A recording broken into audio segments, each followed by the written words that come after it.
not too shabby. I like it. That's Quentin a King, big box. Thanks for being here. I'm Paul. We're at Music Villa. We're in downtown Bozeman, Montana.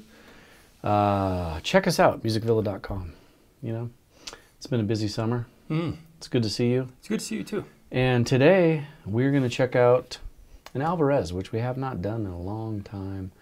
But we're starting to get a lot more of these in the store here. And we love them.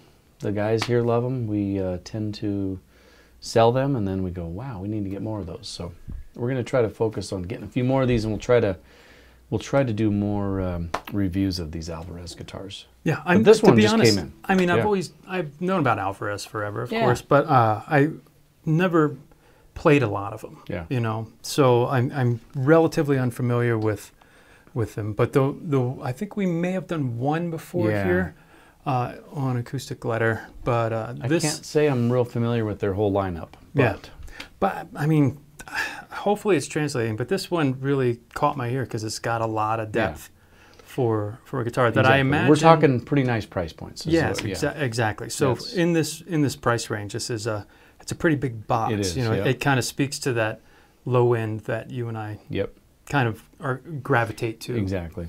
Yep. And it's, you know, if you look at it, it's kind of a classic take on a Dreadnought with herringbone and rosewood back and sides and a spruce top. Yeah, interesting little. Yeah, they have their own kind of design on a bridge. Yeah. They've got this kind of cool little, I guess it's a traditional kind of Japanese logo that Alvarez has used for years. Yeah, you know, we have different opinions on the level of bling. Yeah. Yeah, and at the end of the day, for me, it's more about how it sounds. But I've always liked the less appointed front points, you know, because I don't want everybody to know exactly where I'm playing. I want to keep my secret licks secret. You don't want everyone to know how much money you have. Well, that too. Yeah, when I'm dumping coin on art. But no, I mean it plays very well. I mean the neck feels like a very light gloss. Yeah. So it's not quite satin finish. I don't know how to describe it. Yeah. But it's not sticky, which is something I look for. The neck shape, the profile, is slightly V'd. Yeah, just slightly. Which is, I've grown way more fond of V-style necks since I got the CO7. Yeah. So before, you know, if you're used to the standard profiles, like the ovals and low ovals, first picking up a V might feel weird, but I promise you can get accustomed to it pretty quick. And over time, I think you almost start to prefer it. You know, what I think really speaks to me is the guitar has depth.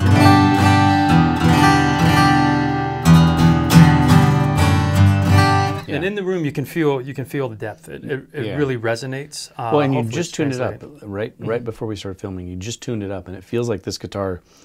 If you played it for an hour, it's gonna open. You can already tell it's already starting to breathe a little bit. Yeah. Yeah. No, it's the highs are crispy. Yeah. So it's an interesting mix because there's lots of ways to describe it. Some people, they'll hear highs and they'll say, well, that sounds tinny. Right. Which is maybe a little pejorative, you know, concept that, you know, they don't like it.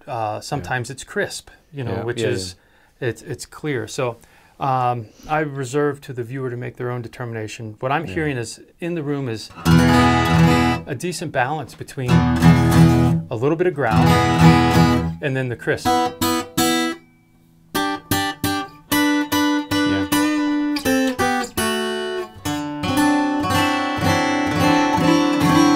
And of course, some of that's going to be a function of where I'm striking, you know, whether it's towards the bridge or towards the...